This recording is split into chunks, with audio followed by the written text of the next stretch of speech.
안녕하세요. 저는 가끔 그런 사람이 정말 부럽더라고요. 겉으로 보면 참 순하고 온화해 보이는데 안에는 단단한 힘과 에너지가 꽉 차 있는 그런 사람 말이에요.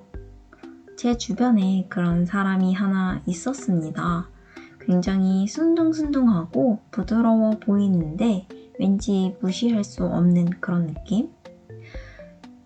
굉장히 화목한 집에서 고민 없이 자랐을 것 같다고 생각했는데 알고 보니 어린 시절 꽤 어려운 시간을 보냈었더라고요. 그런데 그 친구는 힘든 일을 겪을 때마다 망가지는 쪽이 아니라 오히려 성숙해지고 단단한 쪽으로 갔던 거죠. 저는 그 모습이 내심 정말 멋있어 보였습니다. 우리는 보통 그런 사람이 되고 싶어 하잖아요. 겉은 여리고 순해 보여도 안은 강하고 쉽게 무너지지 않는 사람. 그런 사람들은 보통 보면 자기만의 삶의 원칙이 있더라고요.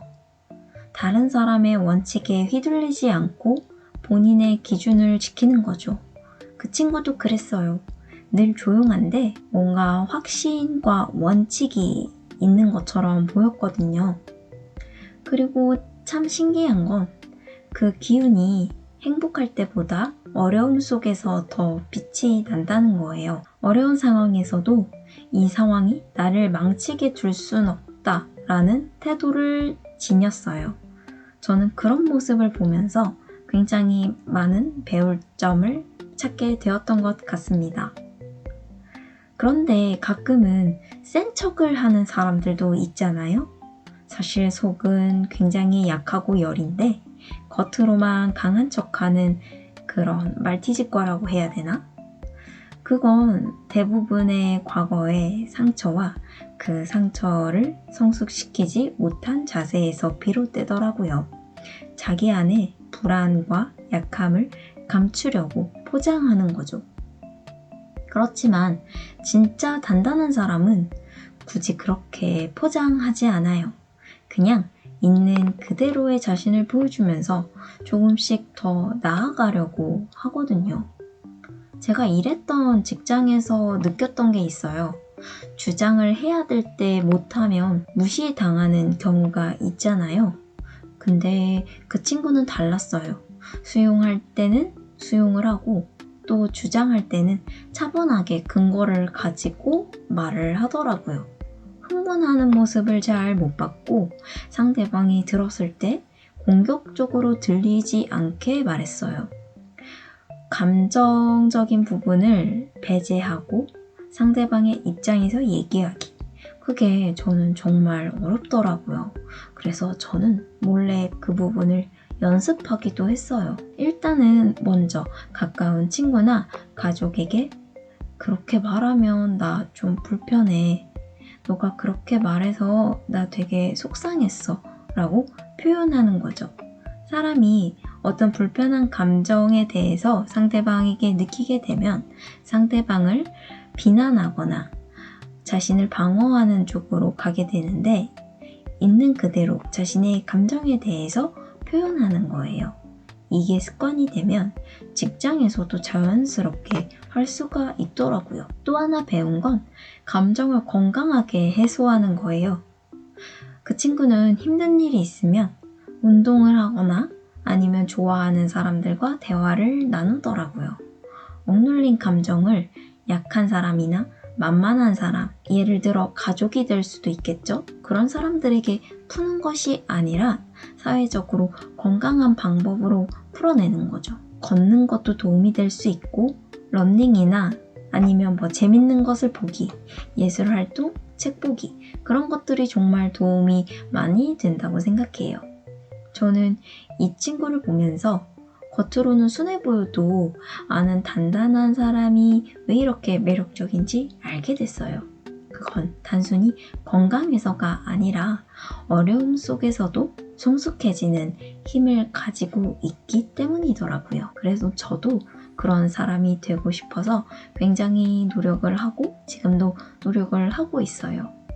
힘든 일이 있을 때 망가지기보다 오히려 단단해지는 사람이요. 힘든 일 겪을 때 어떤 사람은 그걸 계기로 확 성장하고 단단해지는데 또 어떤 사람은 그냥 포장만 하는 경우가 있잖아요. 회사에서 보면 제일 같이 일하기 힘든 상사 1위가 누군지 아세요?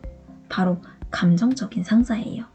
본인이 기분이 안 좋으면 그 기분을 팀 전체로 다 퍼뜨리죠. 근데 웃긴 건 이런 사람들이 자기보다 센 사람 앞에선 절대 안 그래요.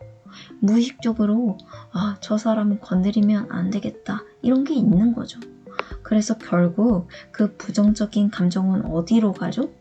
자기보다 약해 보이는 사람한테 갑니다.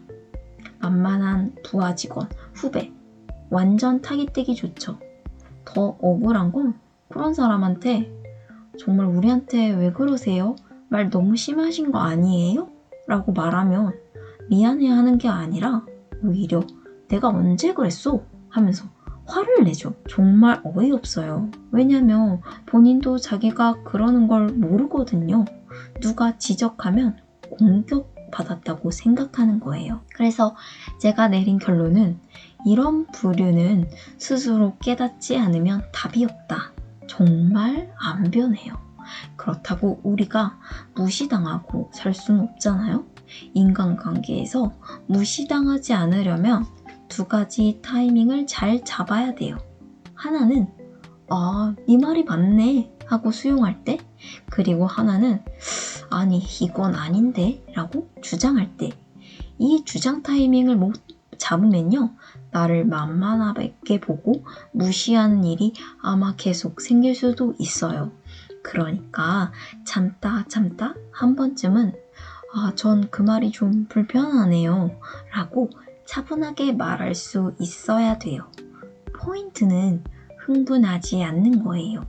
그래야 저 사람은 자기 자신의 의견이 확실하네? 라고 인정받을 수 있거든요. 첫 번째, 수용할 때는 수용, 상대방의 얘기를 들어보니까 진짜 말이 맞으면 깔끔하게 인정하세요. 자신의 말이 틀렸음을 인정하고 상대방이 맞았음을 얘기해 줄 때 더 괜한 자존심을 부릴 필요 없이 더 꼬이지 않아요. 그렇게 되면 완전 클리어해지겠죠? 두 번째는 주장할 땐 주장. 근거가 확실하고 아무리 생각해도 내가 맞다고 느껴질 때는 당당하게 얘기해야 합니다. 대부분 무시당하는 사람들의 특징이 주장해야 하는 타이밍에 그 말을 못한다는 거예요. 그게 쌓이면 만만한 사람으로 낙인 찍힙니다. 마지막으로 갈등이 생기면 절대 혼자 곱씹지 마세요. 마음에 맞는 동료나 믿을 만한 사람에게 얘기하고 의견을 드려야 합니다. 부정적인 감정에 오래 잠겨 있으면 판단력이 흐려지고 결국 더 안 좋은 선택을 하게 돼요. 그리고 꼭 필요한 게 감정 해소. 나보다 약한 사람한테 풀거나 나를 괴롭히는 방식 절대 금지.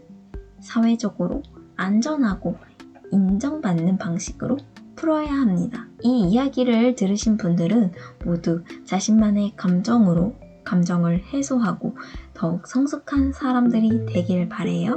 그럼 오늘도 안녕!